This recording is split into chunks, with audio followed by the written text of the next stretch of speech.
Olá pessoal, bem-vindo mais uma vez ao meu canal Arte de Despertar. Decidi fazer um vídeo curto, tá pessoal, bem simples, tá?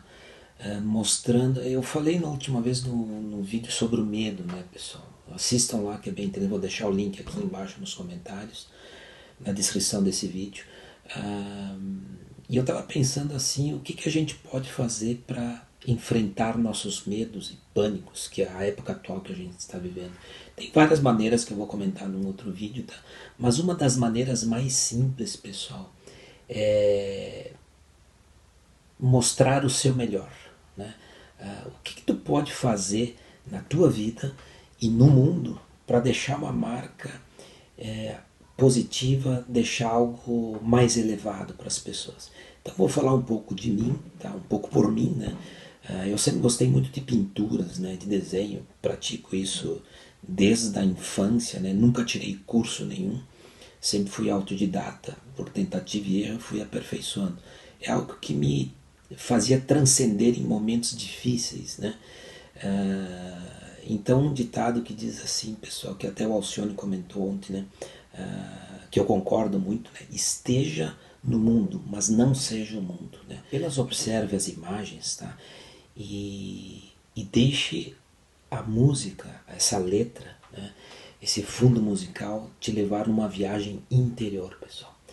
Existe um lugar belo, fantástico, de muita luz e de muita expansão dentro de você. Nós temos que usar recursos que nos levem para dentro. Essa viagem interior vai fazer com que algo dentro de você mude, pessoal. Então peço a vocês que quando não estiverem bem, rodem esse vídeo, observem profundamente as imagens e ouça a música de fundo.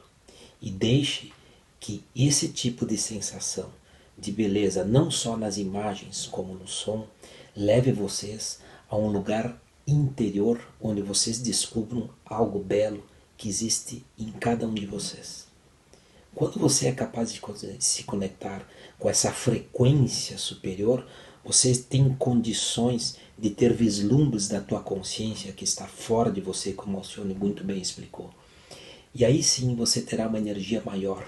E aí quando terminar o vídeo, pessoal, olhe para o mundo, viva no mundo, mas não seja esse mundo. Seja algo melhor durante sua passagem aqui.